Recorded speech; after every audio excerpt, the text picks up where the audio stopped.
ಆಮ್ ಆದ್ಮಿ ಪಕ್ಷ ಸ್ಥಾಪನೆಯಾಗಿ 14 ವರ್ಷ ಪೂರೈಸಿದ ಹಿನ್ನೆಲೆಯಲ್ಲಿ ಚಿಕ್ಕಬಳ್ಳಾಪುರದಲ್ಲಿ ಆಮ್ ಆದ್ಮಿ ಪಕ್ಷದ ವತಿಯಿಂದ ಸಂಭ್ರಮಾಚರಣೆ ಮಾಡಲಾಯಿತು. ಇನ್ನು ಆಮ್ ಆದ್ಮಿ ಪಕ್ಷದ ಜಿಲ್ಲಾಧ್ಯಕ್ಷರಾದ ಶ್ರೀಪಾದ್ ಯಾದವ್ ನೇತೃತ್ವದಲ್ಲಿ ಚಿಕ್ಕಬಳ್ಳಾಪುರ ನಗರದ ರಸ್ತೆ ಬದಿ ವ್ಯಾಪಾರಿಗಳಿಗೆ ಲಾಡು ಹಂಚಿ ಸಂಭ್ರಮಾಚರಣೆ ಮಾಡಲಾಯಿತು.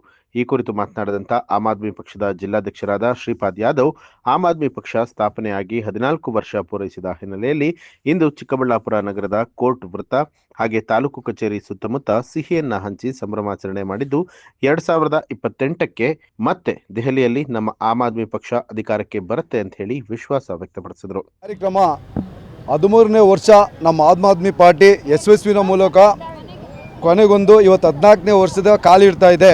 ಇವತ್ತು ಡೆಲ್ಲಿ ಆಗಲಿ, ಹರಿಯಾಣ ಆಗಲಿ, ಪಂಜಾಬ್ ಆಗಲಿ ಎಲ್ಲ ಕ್ಷೇತ್ರಗಳಲ್ಲಿ ಒಳ್ಳೆ ಸಕ್ಸಸ್ ಆಗಿ ಕೆಲಸ ಮಾಡ್ತಾ ಇದೆ. ನಮ್ಮ 14ನೇ ವರ್ಷದ ಕಾರ್ಯಕ್ರಮಕ್ಕಾಗಿ ಚಿಕ್ಕಬಳ್ಳಾಪುರ ಡಿಸ್ಟಿಕ್ನಲ್ಲಿ ನಾವು ಸ್ವೀಟ್ ಹಂಚೋ ಕಾರ್ಯಕ್ರಮ ಮಾಡ್ತಾಯಿದ್ದೀವಿ. ಎಲ್ಲ ಡಿಸ್ಟಿಕಲ್ಲೂ ಎಲ್ಲ ಕಾರ್ಯಕರ್ತರು ಸೇರಿ ಎಲ್ಲ ಕಾರ್ಯಕ್ರಮ ಮಾಡ್ತಾ ಇದ್ದಾರೆ. ಸ್ವೀಟ್ ಹಂಚೋ ಕಾರ್ಯಕ್ರಮ ಮಾಡ್ತಾಯಿದ್ದೀವಿ.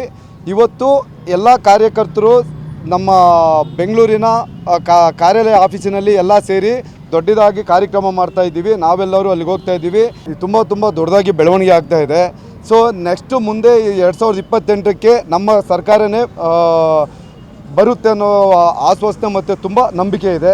ಇನ್ನು ಇಲ್ಲಿನ ನಮ್ಮ ರಾಜ್ಯ ಎಲ್ಲರೂ ಜಾತಿಭೇದ ಮತ್ತು ಭೇದಗಳಿಂದ ಅವರ ಬಂಡವಾಳನೇ ದೊಡ್ಡದಾಗಿ ಮಾಡಿಕೊಂಡು ಏರುಪೇರು ಮಾಡ್ತಾ ಇರೋದ್ರಿಂದ ಎಲ್ಲ ಜನಗಳು ನಾವು ಅತಿ ತಿಳುವಳಿಕೆ ತಿಳ್ಕೊಂಡು ನಮ್ಮ ಪಕ್ಷನೂ ಕೈ ಹಿಡಿತಾರೆ ಅಂತ ನಂಬ್ಕೊಂಡು ನಾವು ತುಂಬ ದೊಡ್ಡದಾಗಿ ಸಂಘಟನೆ ಮಾಡಿಕೊಂಡು ಮುಂದುವರಿತಾ ಇದ್ದೀವಿ.